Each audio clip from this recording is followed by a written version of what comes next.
Oromiyaati. Raadiyoon Sagalee Walabummaa Oromiyaa akeeka qabsoo kan saba Oromoo bilisaaf biyya Oromoo walab sirna dimokiraasii faqaan bulu deebisanii gadi dhaabuuf godhamu deeggara. Akeeka qabsoo kana babal'isuufis hojjeta. Birmadummaan Oromoo dafqa dhiigaaf lafee ilmaan Oromoo dhugoma jedhee amana.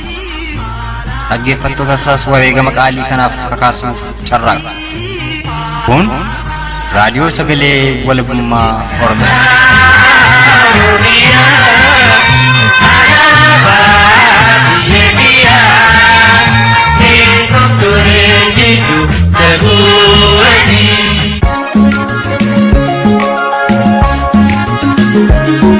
Babaroottolee hordoftootaaf dhaggeeffattoota raadiyoo Sagalee Walabummaa Oromiyaa jaallatama ashamaa kan isaan yoo ifatee fi sagantaa tamsaasa kallattii raadiyoo Sagalee Walabummaa Oromiyaa kamisa caamsaa bultii 27 bara 2021 kan isiniif dhiyeessu anaatiikii dhugaasaati. Anis anaa dhufu jedhee itti dhiyaadha. Humni mootummaa kun baay'ee doorsisaa marraan ga'uudhaan jireenya hamaa ta'e keessa kan jiraachaa turani. Ergasii immoo hidhaatti illee galchanii turani. Hidhaatu jiranii akkuma hidhaa ba'anii immoo dhingidda kana gara baadiyyaatti kan baqatanii achitti illee humni mootummaa kun biraa hin hafne jechuudha. Kaleessatti kan bari'u halkan fuudhanii bakkeettidha kan du'aamti isaanii argame. Wanni tokkollee wanni kan dubartii buqaanaan biyya keenyaa seenne biyya keenyaa kee jirra. Guddatu biqilnaa daasaan birii nyaata makaroonni bulaa waan qabnu waan dinqamti bira yaade akka taabuu jirra. Kun keessummaadhaa biyya qaba karaa deemtuun irra biloonirraa gala.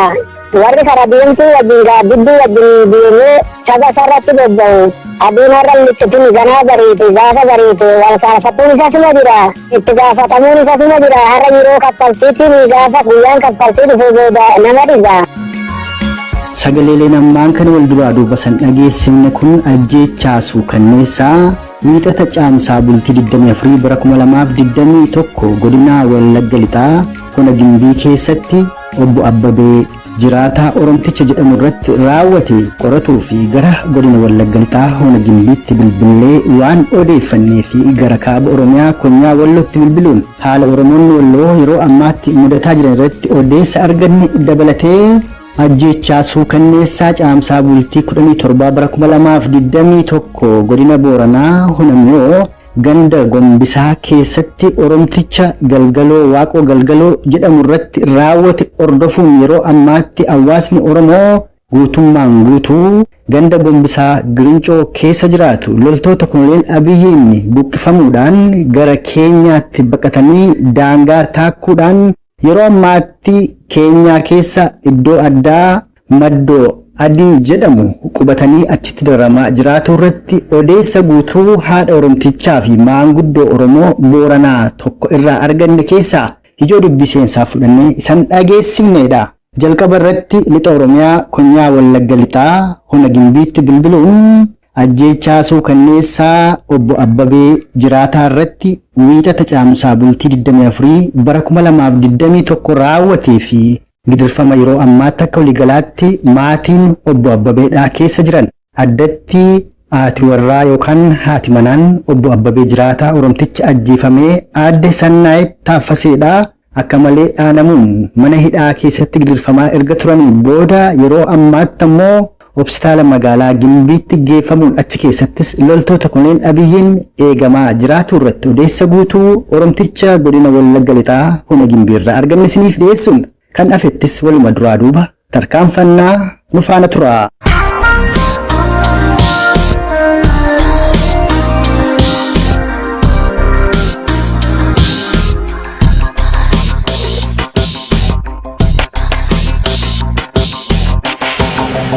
Oromticha lixa Oromiyaa Konyaa Wallagga Lixaadhaa Hona Gimbiirraa raadiyoo Sagalee Walabummaa Oromiyaan dubbataa jirtanii dhiyeenya kana Oromtichi tokko hojjetaa baankii tokko kan magaalaa Gimbii keessaa akka ta'anii obbo Abbabee jiraataa kan jedhaman hidhamanii mana hidhaatii baafamuudhaan ammoo ajjeefamanii reeffi isaanii bakkeetti argame jedhama. Maatiin isaaniis akka dararamantu himama.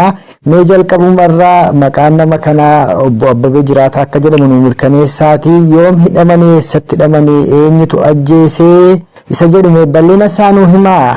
obbo Abbabee Jiraan kan jedhamu akkuma isin jettanii namni kun ijoollummaadhaa keessa kanan beeku gara kutaa gadiitti elementarii kanatti naannoo barsiisanii turanii jireenya isaanii haala maatii isaanii haala jireenya isaanii hunda isaan quban qaba jechuudha. Namni kun amma quba qabutti naannoo sana jiraachaa turetti nama hariiroo gaarii qabu nama maatii isaanii jiraachifachuudhaaf olii gaddeeman turanii amma ergasii waardiyyaa baankii ta'anii kan tajaajilaa turanidha. Ergasii achitti haalli baay'ee rakkisuudhaan uummanni mootummaa kun baay'ee doorsisaa marraan ga'uudhaan jireenya hamaa ta'e keessa kan jiraachaa turanii ergasii immoo hidhaatti illee galchanii turanii hidhaatti jiranii akkuma dhaaba'an immoo dhingidda kana gara baadiyyaatti kan baqatanii amma baadiyyaa sana erga deemanii achitti illee uummanni mootummaa kun biraa hin hafne jechuudha. Deemanii doorsisa guddaa irratti gaggeessaa turanii mana keessa jiraachuu hin dandeenye bakkee gara bosonaa kana deddeemanii baqachaa bulu utuma jedhanii haalli hamaan tokko dhuftee kaleessatti kan bari'uudha. Halkan fuudhanii bakkeettidha kan du'aamti isaanii argame. Kanadha wanti jiru haalli maatii isaanii amma kan isaan keessa jiranii baay'ee kan nama gaddisiisudha. Obbo Abbabeen baankii magaalaa Gimbii keessaa isa kamitti ture kan isaanii waardiyyaa turanii achirraa immoo jiraachuu dadhabanii baadiyyaa Gimbii ganda kamitti kan isaan baqatan jalqabame isa kana nu qulleessaa. Obbo Abbabeen baankii Oromiyaa Intarnaashinaaliidha kan isaan eegaa turanii asii booda achitti Gimbiidhaa utuma doorsisanii qabanii mana hidhaa galchanii mana hidhaa sana keessatti utuma dararamanii utuu reebichirra guddaan irra ga'u wanti nama gaddisiisu foon isaaniillee lafeen isaaniillee baay'ee qaamni isaaniillee bubbutu deechi keessatti reebamanii tura.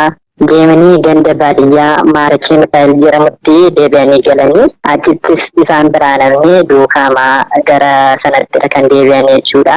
Egaa amma ajjeechaan kan irratti raawwate yookaan immoo ajjeefamanii reeffi isaanii kan bakkeetti argame gaafa caamsaa bultii 24 bara 2021 jechuun gaafa wiixataatii.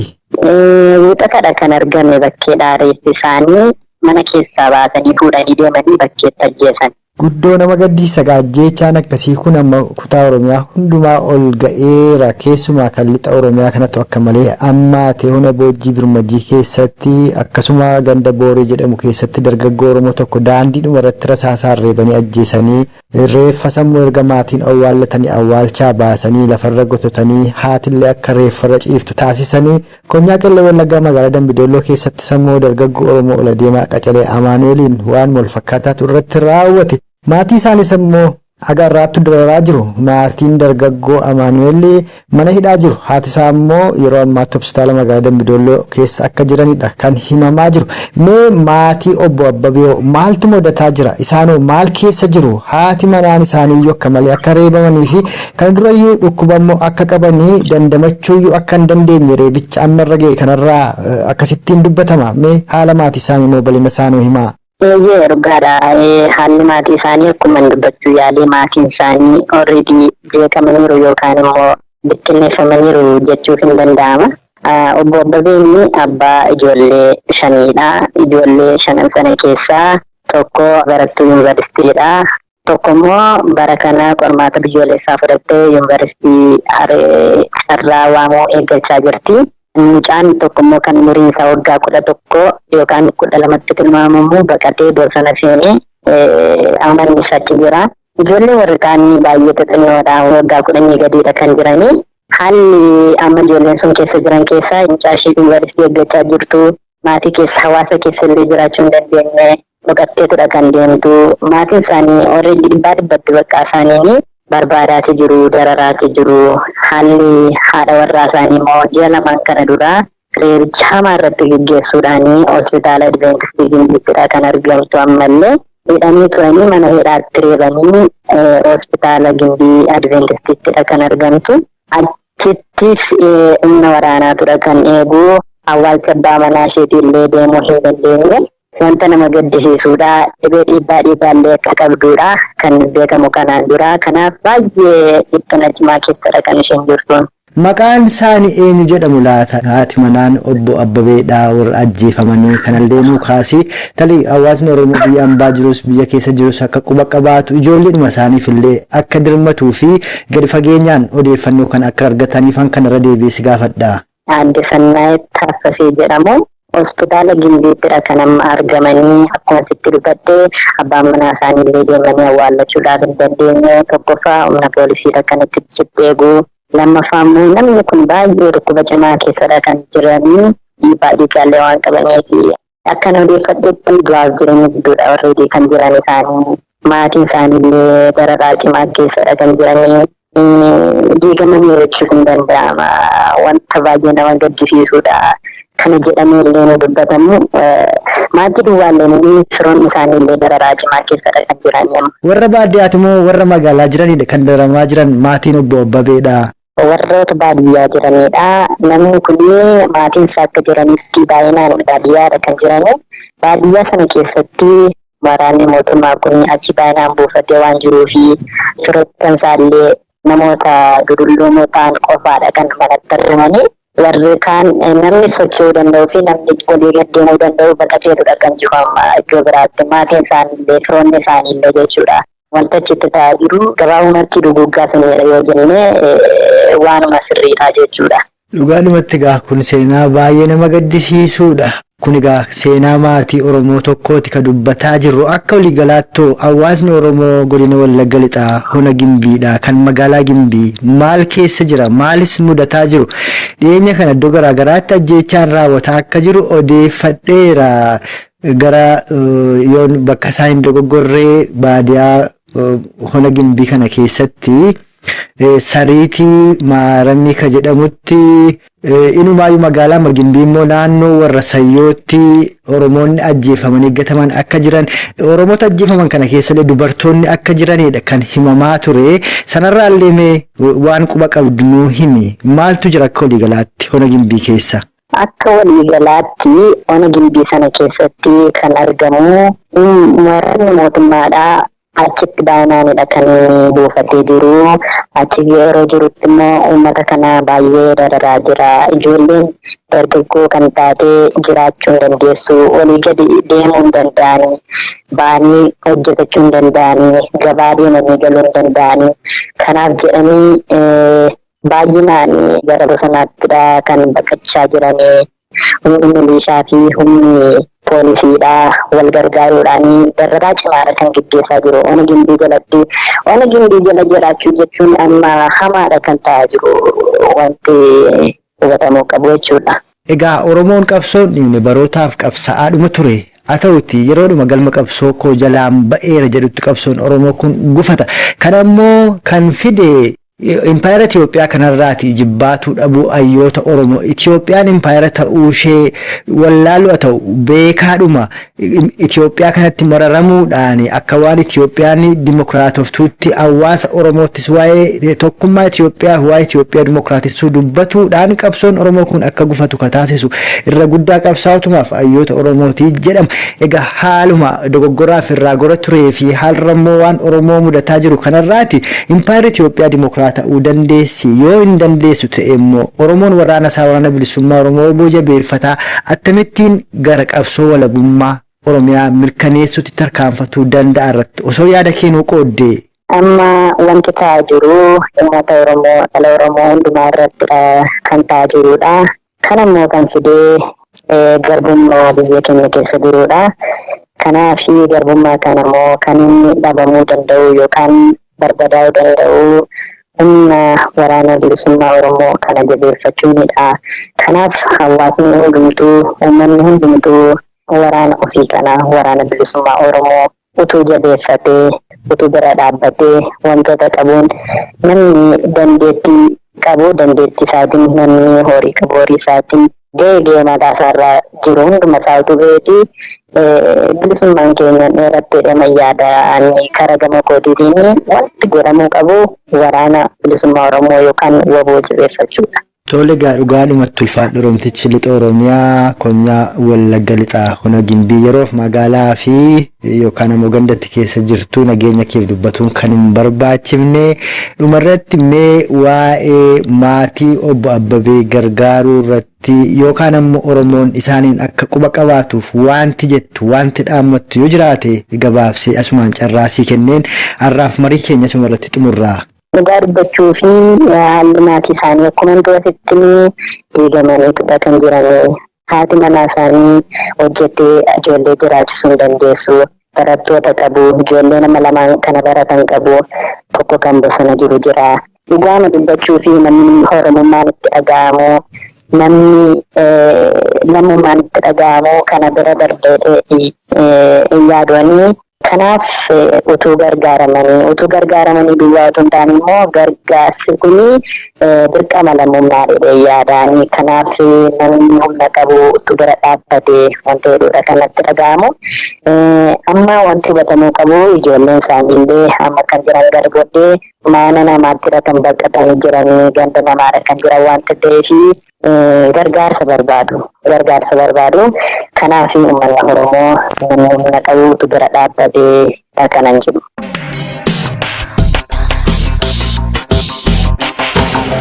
Hordoftootaaf dhaggeeffattoota raadiyoo sagalee walabummaa Oromiyaa jaallatamu kan ammas hin dhageessifne kun ajjeechaa suukanneessaa wiixata caamsaa bultii 24 bara 2021 Oromticha obbo Abbabee Jiraataa jedhamu irratti loltoota Koloneel Abiyyiin godina Wallagga lixaa hona Gimbii ganda marachee Mikaa'el jedhamu keessatti raawwatee fi haati warraa obbo Abbabeedhaa immoo yeroo ammaatti loltoota Koloneel Abiyyiin miidhaa guddaan mudatee hospitaala Gimbiitti kan argaman ta'uu achi keessattis loltoota Koloneel Abiyyiin eegamaa jiraatuu fi ijoolleen obbo Abbabeedhaa shanan ammoo guutuutti faca'anii jiraatuu irratti odeessa guutuu argannee isaan dhageessifneedha. Kanatti immoo aansuudhaan Oromoonni lakkoofsaan 300 ol ta'an godina Booranaa hona Biyoo ganda Gombisaa Girincoo keessaa loltoota Koloneel Abiyyiin buqqifamanii lubbuu isaanii dheetuudhaan daangaa Keenyaatti taakkanii Keenyaa keessaa iddoo maddoo adii jedhamutti dirree irratti tamsa'anii beela aduu bokkaa fi wantoota garaagaraaf saaxilamanii gidirfamaa jiraatuu irratti odeessa guutuu haadha Oromtichaa tokkoof maanguddoo Oromoo Booranaarraa argannetti suniif dhiyaata. Sunis muuziqaa ce'umsaa kana booda eegala.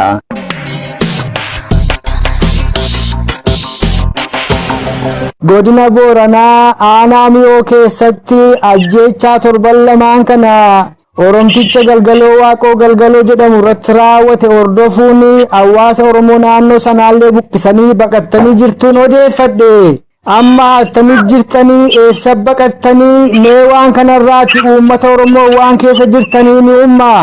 Aanaan yoo hin keessa baqannaa riyaa jirra ammaan ganamma eegaarti yeroo lanamu nama baaru seen qabullee hin jiru.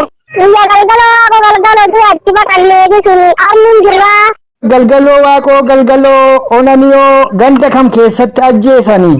Aanaan yoo irratti dandiin keessatti ajjeesan. Biyya ajjeesan tuni mul'inaan duukaan dhaaga gubbaa jirra goota lakkoofsi jirra. Duuba biyya sana biyyatti ajjeesan nyaatiin jiru haadha babba duratti ajjeesanii jedhanii ammallee labsini yuukaa simanii eegarsiidha amurii jedhanii akkasiin hirmuudhaan nahanee maatii guuranne baqan. Amma warra Galgaloo ajjeese kaantu warra afillee warra gandasan keessa jiraatu cufa ni obbaafna jennaani akkasi lubbuu keessan baafatu baqattan.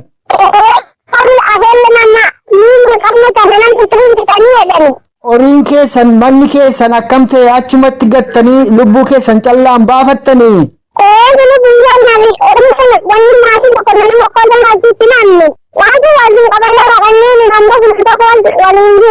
Amma duuba maal nyaattanii sagalee maal qabdanii bisaan akkamit jirtanii waan keessa bultan wayi qabdanii. Waan kan gulli qabnu sagalee qabnu rakkoo guddaa tarkaanfii qabaatee waan kan jennu waan kan irra qabnu dangaa keenya akka baay'ee jirra. Amma daa'immanillee maanguddoonnillee akkasitti baatanii amma dirree irratti bokkaanillee achuma sin bu'aa beellillee akkasuma jira aduullee achuma sin dhaanaa jira. Ani akkuma tarkaanfii qabu. Duuba silaamee maal dhaammatta Oromootti maal himatta? Ani dhimma kookanti Oromoon amma iyyannoo yoo ta'u wanni uummata kennee kan afukaaran. Maanguddoonni iyyannoo kana wajjin badda. Ayyeeno itti kennummaa. Halo. Boolmaan nagaa. Nagaa kan nagaa badhaadha. Nageenyi badhaadha egaati torban lamaan kana Oromiyaa keessatti Oromticha Galgaloo Waaqoo Galgaloo jedhamu bakkuma nama awwaaluu deeme bakka awwaalchaatti rasaasaan reebanii ajjeesanii dhageenye. Mee ajjeechaan sun akkamiin raawwatte eenyuun raawwatteen dubbii keenya aanfannaa waan kanarraa nu himi. Duuba namni lama labsuun keessa du'e awwaal nama kaanii dhumne amma awwaal ofirraa kaanii amma duubisa qabanii ijjeessan. Hayyee. Nyaata ijjeenne deemanii awwaalaa nam dhowwan. Bakkitti Galgaloo Waaqoo ajjeefame godina Booranaa aanaa miyoo ganda kam keessa? Gandi Gombisaa qaba Qabbalee Birincoo. Ganda Gombisaa? Qabbalee Birincoo.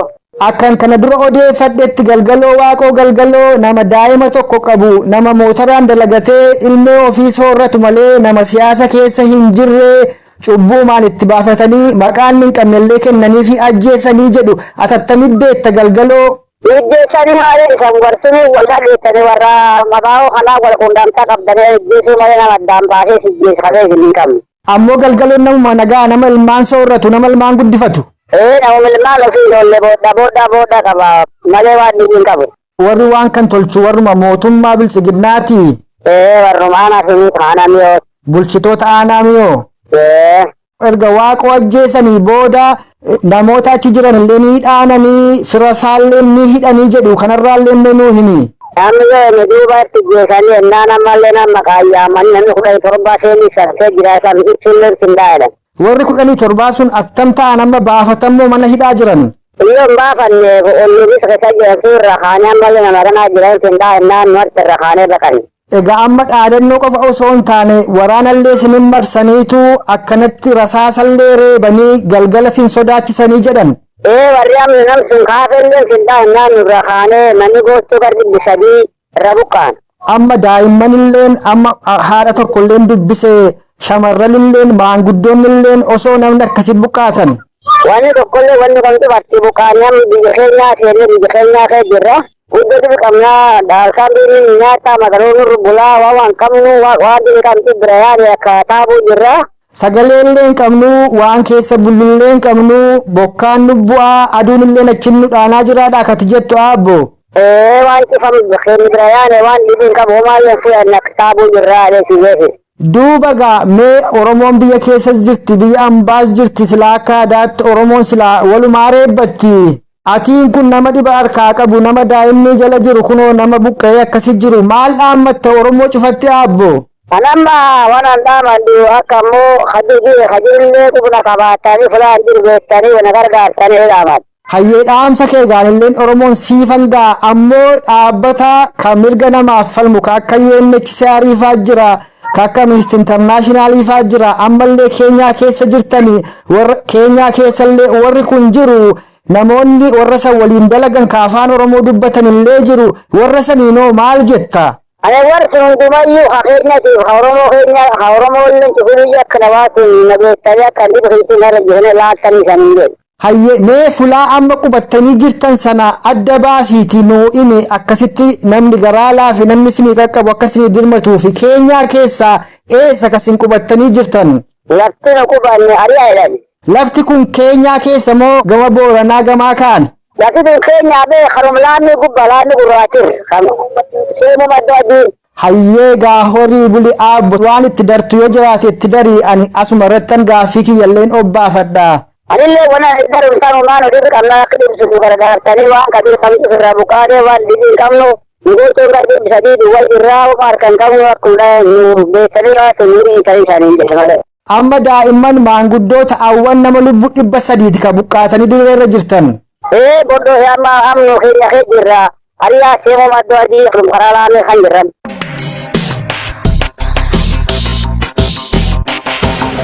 Hordoftootaaf dhaggeeffattoota raadiyoo sagalee walabummaa Oromiyaa jaallatamu kan ammas hin dhageessifne kun gidirfama hawaasni Oromoo godina Booranaa Honimiyoo ganda Gombisaa Girincoo keessaa ajjeefamuu dargaggoo Takkaa'uu Oromticha Galgaloo Waaqoo Galgaloo irratti caamsaa bultii 17 bara 2021 raawwate hordofuun hawaasa Oromoo ganda sanaa guutuutti loltoonni Koloneel Abiyyi buqqisuudhaan yeroo ammaatti Oromoonni achirraa buqqaan lubbuu ofii qofaan daangaa Keenyaa taakkanii bakka maddoo adii jedhamutti dirree irratti faca'anii gidirfamaa jiraatu irratti odeessa argannee isan dhageessifneedha.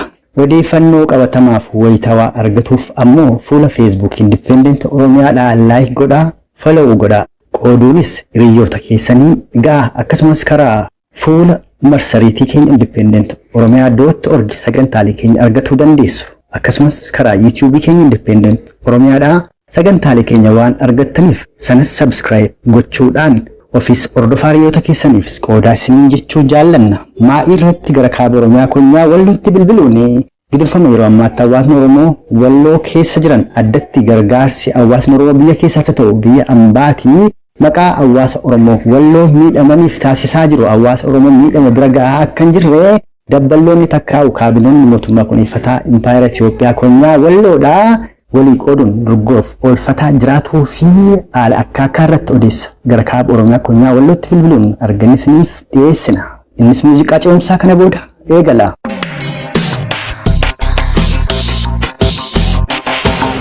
Haalli hawaasni Oromoo kaaba Oromiyaa konyaa Walloo keessa jiru ammallee hamaa akka ta'e shirri namoonni maqaa abbootii gadaan deemanii fi kanneen akka Jaafar Aliifaa Bagadaa Goobana Olaafaa xaxuudhaaf dhufan illee hawaasa Oromoo Walloon akka fashale midhaanuma maqaaf qabatanii gama sanitti deeman illee Amaaraaf irraa qoodanii xiqqoo qabatanii akka gara Oromoo Walloo dhufanii fi waan akkaatu himamaa. Mee isin nuu himaa haala qabatamaa gamas jiru qabxiileen kaaseef kananiin kaasan irratti illee yaada keessan nuu qoodaa.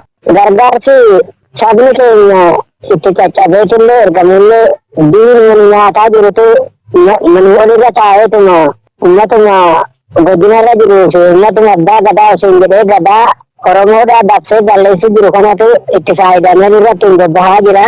Oromoon akka Oromootti bakka bu'oo taanitu taa'ee jira jedhanii irraan gatamee hawaasa muka keessa jiru kan du'aa jiru kan boohaa jiru bira akka hin geenye walakkaa kanatti namni walakkaa kana jiru isaan irratti raamsama. Isaantu michuu isaaniitii wajjin Amaaraan laga qoodatee humna baasanii kanaan irratti bobbahaa jiranii olumaa kee hammuma gadi bu'u hojiin isaanii wala fakkaata waliin badu kanatu jira biyya Walloo keessa kan jiru kana.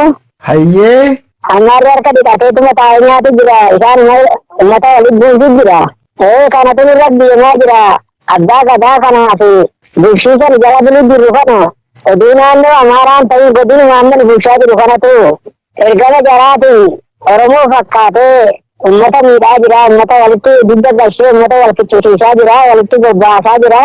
Keessumaa warri kaaba Oromiyaa konyaa Walloodhaa kamiseedha jiran kun qondaaltonni OPDO hawaasa Oromoo Walloollee addaan qoodanii irratti bobbaasaa akka jirani warra biyya ollaa fi biyya fagoo kabiraa keessaa illee deebi'ee gara Wallootti galee fi aangoo qoodanii shira kabiroo adeemsisaa akka jirani gargaarsi illee hawaasa Oromoo Walloo ora lafa fagoo irra jiru akka hin geenye gochaa akka jiran fadha. Mee isin gaa haala qabatamaatti jiru sintu beekaa dubbatuun isinirraa tola bal'ina kanaa mee uummata Oromoo himaa. Uummata Oromooti wanni gaamuufu. Kun keessummaadhaa biyya qaba karaa deemtuu irra biloonirraa gala warri karaa deemtuu wajjin gaaddidduu wajjin deemee saba sarratti bobba'u aduun irra lixxitin ganaa bariite gaafa bariite wal faarfatuun isasuma jira itti gaafatamuun isasuma jira har'a yeroo kaffaltiitiin gaafa guyyaan kaffaltii dhufu booda nama dhiba qooda ummati Oromoodha biyya ambaatii walitti qaqqabee erge kanallee ummata saniif kan mana gubate kabbee biraan ga'uudha gaafa. Ofuma isaaniitii walii qoodanii warra uummata irratti bobbaasaa jiran biqiltoota isaaniitii aballi godhaniifi wanni gargaarsa Oromooti ergame aballi warra nama reebuu ta'e jecha kana nyaatee biyya reebu jira. Duraanuu kana siniiti qeen jira baatii darbe keessatti ammallee aballiin isaanii dhumee jira baankii waan qaban aballii kan godhatanii humnatti baasan maqaa gargaarsaatiin Oromoon bal'aan biyya alaatii walii sassaamee asitti ergeeni. Poolisoota jennaan biqiltoota jennaan kana guurateeti kanaan irra bobbahaa jira. Gargaarsi karaa malee dhufu kunoo aballi warra nu reebuu ta'ee aballi bilchiqinnaan soofatti jaaree lubbuu namaa ittiin darootti jira meeshaa ittiin bite. Dhugaadhumatti guddoo nama gaddisiisa gaa hawaasni Oromoo dubbii keessaan kana dhaga'u itti yaaduu akka qabu illeen gamanumaan dhaama. Kabiraanii Oromootuma Walloodhaa warra garaa bulanii kanneen kutaa Impaayera Itoophiyaa bakka garaagaraa jiraataa turaniif ammallee warra biyya ambaatii galanii akkuma amma baha Oromiyaa fi giddugaleessa Oromiyaa lixa Oromiyaa kutaa Oromiyaa kan keessaayyuu Oromoota biyya ambaadha turanii xiinxala siyaasaa fi bifa garaagaraan hawaasa duratti argamaa turan kanneen akka Jaafar Aliifaa kanatu biyya deebi'ee Oromoo baasaa jira. Bifuma wal fakkaatu waan kun illee amma konyaa Walloo keessatti mul'attee jirti. Warra iddoo biraa turaniif aangoo kennanii ofi qabaniitu ittiin Oromoo baasee kanarraa nu himi. Dhibbatti Oromoo gadinittiin dhufanii jiranii kun wanni amma gargaarsa jedhamu kun diina keenya gargaaramuu jira malee saba ofiin gargaarsi achi as maddee kana wanni dhaamuuf kan uummata bal'aadha. Wanni dhaamuuf jabeessee wanni dhaabuuf tokkummaa jabeeffatu namni gadda nyaataa ture warra hin nyaatin gowwuma kana dhiisanii ofirraa haa'u kanan dhaamaaf jabeessee uummata Wallooti keessaa namni gadda dhiiga nama keenya bisaa ture har'a godhatti gargaarsa saba keenyarraa fudhatee immoo har'as kanumaan nutti lafaa ka'u kanan na gaddisiisan. Dhugaadha yaabbo ammoo waan impaayera Itoophiyaa waan galma qabsoo bilisummaa Oromoo ati maal jetta kana booda Oromoon Abashaa waliin firoomee biyya tokko keessa jiraachuu hin danda'a abdiin jedhu jira yoo hin dandeenye ammoo attamitti Oromoon biyya isaa Oromiyaa walaboonfatuuf qabsaa'uu qabaa irratti silaa osoo nu gorsite. Xiqqaa isaatis gabbarre guddaa isaatis abaabballe ansaara Itoophiyaa kana jala buluu jechuun ilmaan Oromoo guutumtu dhimmi lafa hin jiru jechuudha malee oduutu waan achi deemu ta'e hin baqanne akkuma isaan jedhanitti mokorree turree kun hundinuu hin taane nami ciisee duurra lafaa ka'ee duwwayyaa kan oolaniif du'an oolanii lolatti ba'aniif ammoo du'uun kaane kun waan manuma ciisee duu jira eebbisiinuufitu jira nama kanaafuu gaditti bahee namni gaaraa gowwaatti dhangala'ee galaana ta'erra gara gashuuf dura cabsee masuu qabaa alaata dhufu biyyoon haa ta'u nuti inni dhumu.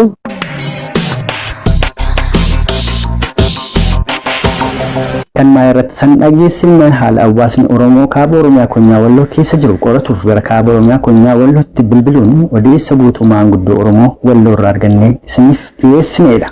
Akka waliigalaatti sagantaa keenya guyyaa har'aatiin gara lixa Oromiyaa konyaa Wallagga lixaa hona Gimbiitti bilbiluun dhimma ajjeechaa suukanneessaa obbo Abbabee jiraataa irratti caamsaa bultii 24 bara 2021 loltoota Koloneel Abiyyiin raawwatee fi yeroo ammaatti haati manaa obbo Abbabee jiraataa Oromticha ajjeefamee aadde Sannaayit Taaffasaadha ammoo erga dhaanamanii miidhamanii mana hidhaa seensifamanii booda achiis baafamuudhaan yeroo ammaatti hospitaala magaalaa Gimbii keessatti kan argaman ta'uu achittis loltoota Koloneel Abiyyiin eegamaa jiraatuu irratti odeessa argannee fi dhimma hawaasa Oromoodhaa godina Booranaa hona mi'oo keessaa loltoota Koloneel Abiyyiin buqqifamuun lafaaf qabeenya isaanii irraa ari'amanii lubbuu isaanii baafatuuf daangaa taakkuun gara keenyaatti ceenii iddoo maddoo adii jedhamu dirree irratti faca'anii gidirfamaa jiranii irratti odeessa.